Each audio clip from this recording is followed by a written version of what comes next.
Switch off ignition, okay. Press OK. Now clearing. And turn it back on again. Clear fault memory, okay. And it's completed. So that's good. So it's cleared the ABS faults that I had, which was excellent. So let's see, if I press F4. Oh, that actually did a live test on the door. I just heard that there. Right, so I'm going to press F3 on my launch, and we're going to see if it turns the light on. Yeah, that's nice. Lamps off. That's not bad. But the whole point is it's bi-directional, which is actually what it says on the box. Hello YouTube. Well, I'm very pleased to say that the company Launch, diagnostic company, has reached out and asked me very kindly if I would do a review on their new diagnostic range. It's called the Elite Creeder version 2, and it's dedicated for Mercedes Benz. Now, just to give you an idea, I know Launch, they are a great company. They've been around a long time, about 30 something years. Back in 1992, they started up. You know, when cars were getting really sophisticated with all the computers and the ECUs, they saw that there was a need to have a device that could read this information, could read the DTCs, the trouble codes. And that was back in 1992. God, when you think about it, oh, those were good days, weren't they? Anyway, so the product they want me to review has just arrived in the post from Amazon. It's the Launch Creeder Elite version 2, but it's dedicated to Mercedes Benz. Normally they do a range of diagnostics which is for lots of different vehicles, but they're going now down to the unique setup for individual makes. And as I do a load of diagnostic videos and I do them on Mercedes, they would like me to review their product. So absolutely, I'll do that. I'm going to give it my unbiased review. I'm going to compare it against my two other favorites, which is the Autel Maxicom 808 and the iCarSoft. Love this one. Now, I would probably say that the iCarSoft is closest, but the reason I'm going to compare it against the Autel Maxicom is because there's some big claims from Launch. Some of the features that this can do is on a par with the big boys, and that's about a £400 piece of kit. Now, I was going to write it all out, but I'm going to give you an idea. I'm going to have to use my Mac just to give you some of the functions that it says it can do. It talks about fuel system, fuel reset, ECU coding, active test, bi-directional control. Now the bi-directional control obviously goes both ways. My iCarSoft doesn't do that, so that's already pretty impressive for a unit which I think is around about £140. You've got battery management. The battery management is where if you put a battery, say, I know BMWs have this, where you've got a new battery, you need to tell the car it's got a new battery, so it puts the respective amount of current. You have also got electric parking brake reset, gear reset, oil reset, TPMS reset, key programming. That is a massive one. If this little unit can do key programming, my word, that's impressive. Because I bought the Maxicom Autel for that very reason, but it's about nearly 3 times the price. This is only £140. I'm going to open it in a second, so bear with me. But it also does throttle calibration, ABS bleeding, and injection coding. You've got live data, it'll bring up the graphs. Live data is fantastic. Let's say you've got a problem with an ABS sensor. It will tell you which of the wheels has got the fault because it will see the speed of the rotation. Auto VIN recognition, which is great, so you don't have to go underneath the bonnet and find what the actual engine code is. You've got live updates for life as well on this. So that's brilliant because that's something that I don't get on the other two. And I know full well that the customer service on iCarSoft isn't the best, hence why I do videos. As I said, I'm not going to talk about those today. I'm going to purely use those as a comparison, as a benchmark against the Launch. Customer service for this is available, it says 24/7. That's pretty good. It's also got a 60-day replacement warranty, and it also has the normal OBD2 reader. So even though this is dedicated on this occasion for the Mercedes Benz, you can actually plug it into another car. And I'm going to test this. I've got a Fiat I'm going to plug in, and I've purposely pulled a plug to throw up an airbag fault. I'm going to see if this clears it. All right, let's see what's in the box. Elite Creeder version 2 for Mercedes Benz from Launch. Looking forward to this, I really am. Okay, let's get her out. What have we got? Nice size actually. It's got a nice tactile feel to it. Looks like it can take a few knocks and bumps here and there. Obviously there's the port for your cable, OBD2 cable, and it's a USB-C. Doesn't seem to come with a cable, but then who the hell has not got a USB-C cable? They're cheap as chips, so there's no sort of heartbreak on that. Right, let's turn her on. Looks like it's an Android setup, just by the characters and the font there. As I said, I'm going to compare this against my other two favourites. Here's the iCarSoft. You can see it's almost like for like there. It's a little bit shorter, but the actual size of the screen is pretty much the same. So she's powered up.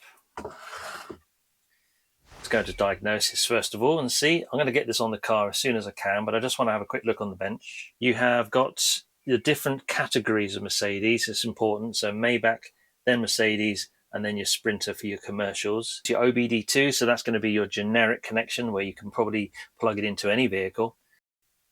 It's got motorcycle on there. Oh, look, here we go, look. So if you wanted to, you could go for, if you're lucky enough to have an Aston Martin, you could buy it for $46. And, oh, look, it's got BYD. It's got an awful lot of Chinese cars here, which quite rightly so, because let's not forget the Chinese now are pretty much the top of the game for automotive. You need to take on board the fact that China has an awful lot of car manufacturers now. So let's get into it. Enough talk. Let's get it in the car and let's have a real look about what this bad boy can do. Let's move on, 'cause it's time to move on.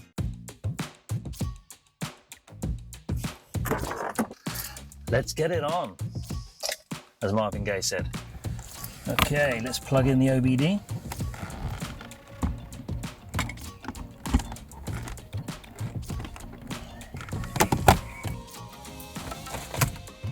All right, let's get into it. Let's turn her on. Plug her in.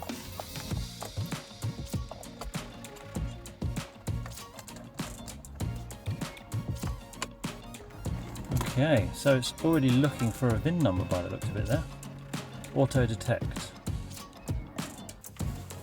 Alrighty, so here is the main screen. So things I've done so far, I've already just gone into the settings. I've put in my Wi-Fi details, which is actually a hotspot through my phone. So if I need to go on the internet, I can do that. And that's pretty much it. And there's another thing here. There's a little camera icon, which allows you to take a screenshot. So I thought I'd add that feature on as well. And that's in the settings. You can also set, obviously, your unit of measure. I've gone for metric, and your time zone and language, etc. Okay, so haven't used this before. Let's go straight into diagnostics and see what we can see. It's set up for Mercedes, so I'm going to tick Mercedes there. Okay, let's press OK. Connecting.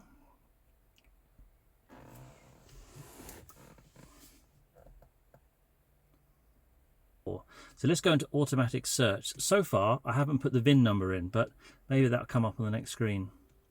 So now reading the information of the car.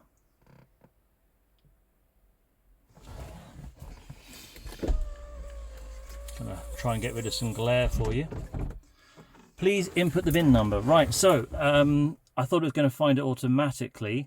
I'm going to cancel that and I'm going to go back out. Okay, let's keep going back out. Yes, I'm going to go auto detect. So this is where it's supposed to find the VIN.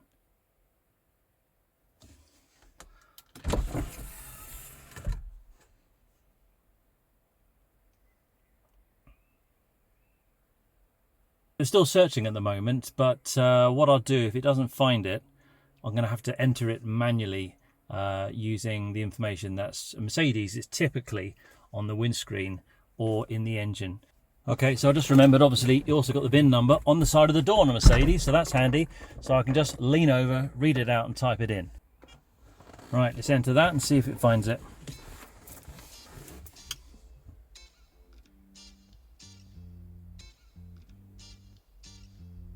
There we go. It's found it at least. It just says make Mercedes. Normally the VIN number will tell you your engine details, obviously the chassis, which is an R230 from Mercedes SL, but it just says Mercedes there. So let's let it do its thing and see what else it has to say. Right, so what I'm going to do is I'm going to put the key so that all the lights are on the dash, which I've done. Now let's do an automatic search. Oh, there we go. So there's a VIN code. I'm going to say yes, that's correct. Aha, now I'm getting more details, so this is better. So it is the SL and it is from a 09 2003 2000. It's the middle one there. And the 230.467 is the engine, part of the engine code. So that all looks good. Oh, it's got a health report. That's interesting. Let's go into that and see what that's all about. TCM, transition control module. I guess what it's going to do now is go through all of the aspects of what this launch can actually talk to in terms of the modules for your particular car. In my case, obviously the Mercedes. So let's do its thing. You also should have an option there where you can manually go into something. So let's say you've got a problem with the ABS. Then you should be able to select the area and go directly to it so that it saves this bit of time, because this will probably take a couple of minutes to run through.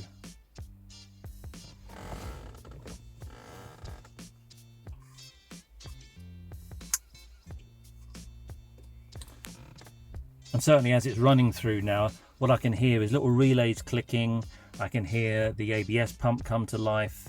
I can hear things happening in the boot as well. So straight away, it is electronic stability program. I got finding fault code 3. So find fault code. I guess it's taking that on the electronic stability program, there's 3 faults is what I surmise from that. All right, speed up the video and I'll see you in a couple of minutes. The unit came pre-powered up, which is really good. It was 100% charged. The little USB-C is actually just there to charge the unit, but also the unit can take power from the OBD2. So even if it's completely flat, you still got that ability, which is a nice little touch. Okay, so she's come to the end of the automatic diagnostic and it's brought up this page here. It's got my vehicle details. And here we go, look, it's got all of the items that have been checked. And the abnormal, obviously, that must be where there's a fault. So it looks like they've just listed them as they are down the list. One of the things that I noticed on my Maxicom is when it did the same thing, it would put the faults at the top of the list, which was quite nice because it meant then that you could actually just clear all the faults in one go if you wanted to. This one is listed all the faults, and then it shows where they are on the list, and it's got abnormal 4, for example, for the engine control module. So it tells me that there's 4 issues there. You know, so it's a bit of a difference, but it's still got the information there. And I tell you what, in terms of how fast it took to run through the automatic scan and the level of detail that it's got here compared to the one that I got being the Maxicom, which is 400 plus pounds, this so far has got the same level of detail, so that's great. So let's go into engine control module and have a little look and see. Oh, there we go. On the left hand side, you've got your DTCs, that's your trouble codes. P207F-001, left O2 sensor, aging, correction variable exceeded, delay time too long. I actually know about that fault, and it's one of those ones where I'm going to get round to changing it, but the sensor's getting old. And importantly, the launch has found the same information as my £400 Maxicom. So that's a big thumbs up on that sense there. So let's see, I've got 4 faults. If I clear these, I know they're going to come back, but I do want to try and clear them. And at the moment, I'm just looking to see how I do that. Do I go individually into each one? Nope. Okay. So let's see what else we got here. Lower control panel, what's in there?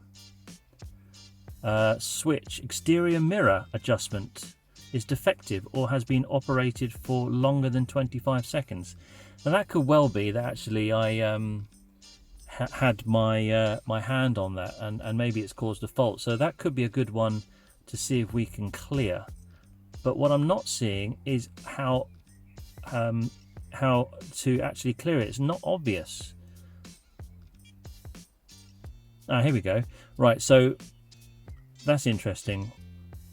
So that was the report. If I go back, Right, health report. Oh no! Well, that's a bit annoying. I was just trying to find out how to clear the fault code. I pressed the back button and now it's going to run the whole health report again. It would be nice if it actually said clear fault code, and I could see it when I went back, but I went back one more time to get back to the original page, and I'm now going to run the report again, so that's a bit of a pain. I'm going to try and pause it and see.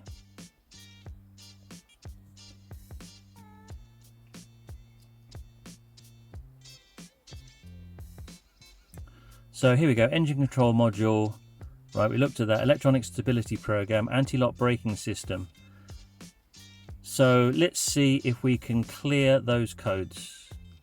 Are you sure you want to clear the memory? Yes. Switch off ignition. Okay. Press OK. Now clearing. Wait for 10 seconds.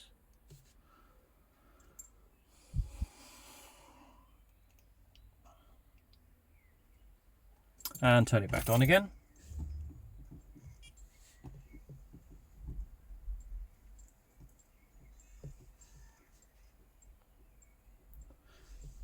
Clear fault memory OK, and it's completed. So that was in the ABS, sensor and control, and there's a tick there now. So that's good. So it's cleared the ABS faults that I had, which was excellent. So that was a health report. And there were some codes on there, and I managed to clear some ABS codes. So that was a good little test. Let's go into Smart Scan now and see what that does. Switch on ignition, which it is. Press OK.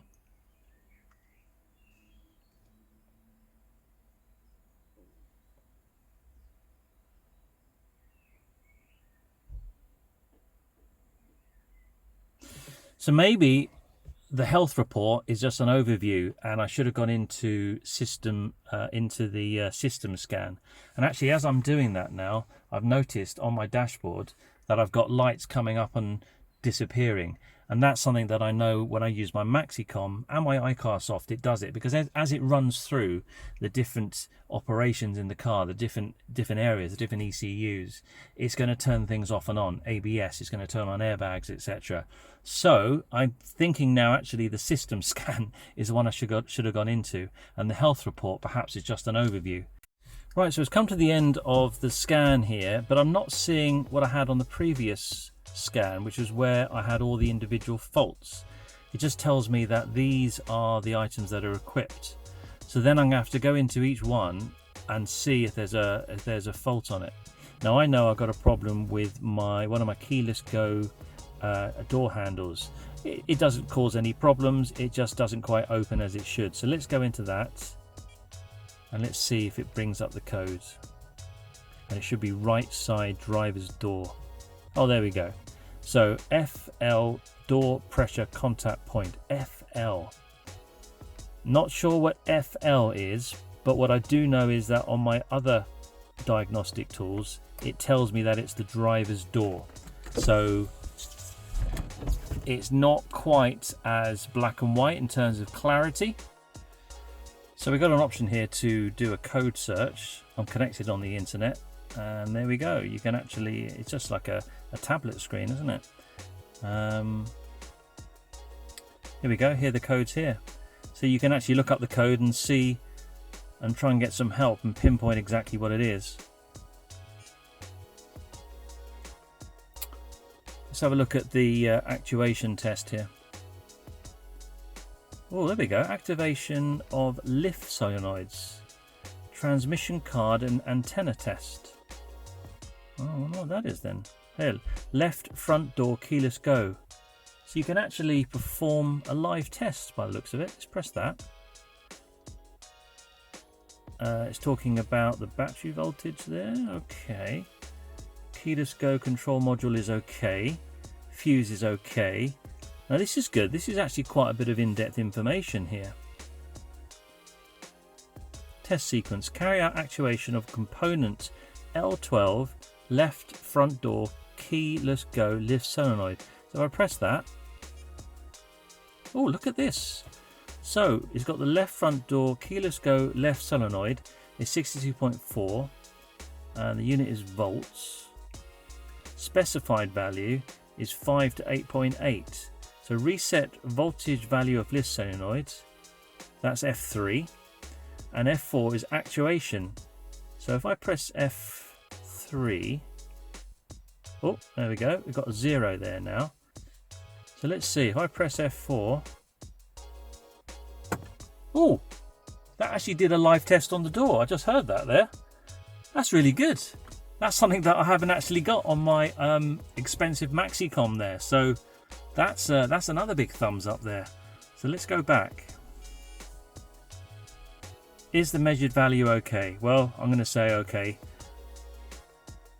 End of test. Wow.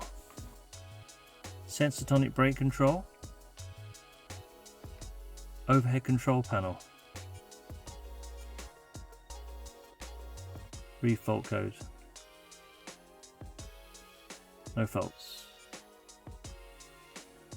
Actuation test. Dome lamp, left front reading lamp. So let's just see if the dome lamp, if I can do a test from the module here. So it says it's off. Right, so I'm going to press F3 on my launch, and we're going to see if it turns the light on. Yeah, that's nice. Lamps off. That's not bad. That's pretty good. How I would use that being helpful, I don't know, but I think I can't even speak. But the whole point is it's bi-directional, which is actually what it says on the box. And I'm getting this ability to be able to do things and control things, which is certainly a lot more than my iCarSoft. But what I am going to do is one little test. I'm going to go and try this on my little Fiat. I purposely pulled one of the airbag cables to bring up a fault on the dash, and I'm going to use the OBD2 menu and see if this can still clear codes, even though this is actually for a Mercedes Benz. So let's give that a go and see how she performs. So at the moment there you can see I've got an airbag light on, so let's see if we can clear it. Let's turn the engine off for a second. So this time in my little Fiat I'm going to try and clear that airbag warning light. I'm going to go into the so this time I'm going to go into the OBD2. Now this is more the standard, like generic sort of, you can buy little tools for sort of 10 or 20 pounds. This isn't set up for Fiat, but it does still allow you to see certain codes. And I'm curious to see if I can turn off that airbag light. So I'm going to put the key so that the lights are on, but the engine's off at the moment. And it says it's connecting. That was quick. That was quicker than the Mercedes, wasn't it? Blimey. Okay, what's it doing now? In progress. Wow. So vehicle VIN number not applicable, and it says we've got DTCs in the ECU. We have one, and I'm hoping it's the airbag. Readiness completed 5, readiness not completed 1. I noticed the menu on this isn't quite as obvious, and I think you'll get used to it. But I know when I've used my iCarSoft and my Maxicom, it's pretty much black and white. If there's a problem with the door left sensor, it's going to say door left sensor, whereas this can be a little bit sort of ambiguous. So the information's there. We got downstream supported ignition, spark, protocol, CAN bus. I'm interested though in the DTCs on the ECU, so let's go into that one and let's press enter. What have we got there? Readiness, motor, SD1, live data, read fault code. That's got to be the one there, isn't it? So let's go into that. Oh, and now I've got to choose the actual car. I wasn't expecting that. I thought it was just going to go into it. Okay, oh, there's Fiat there. All right. Oh, throttle position signal implausible. Well, it's not the airbag, but okay. So let's see if we can, how do we clear it? I can't go into it there. Let's go back, clear fault codes. So do you want to clear the fault codes? Yes. DTCs have been cleared. Okay.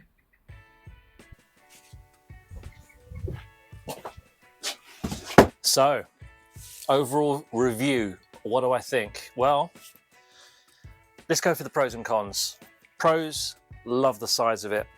For the little unit like this, it's got an excellent ergonomic feel. I love the fact that It's got this sort of rubber protection, so if you're in and around the garage, the screen is also slightly indented, so you're not going to get it scratched. It's a lovely ergonomic feel in your hand. I love the fact that the power on this, I've been using it for about 40 minutes and it's only dropped about 20%, which is really, really good. The USB-C, that's what powers this up, but you can also use your OBD2. This will power it as well. So you've got those two options, which is lovely.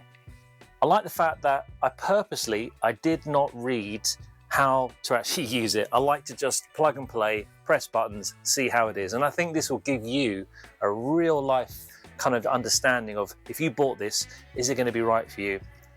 Plugged into my Mercedes, she's 20 or something years old. I know that car inside out, and I know that there's some faults, and I was expecting this to find it.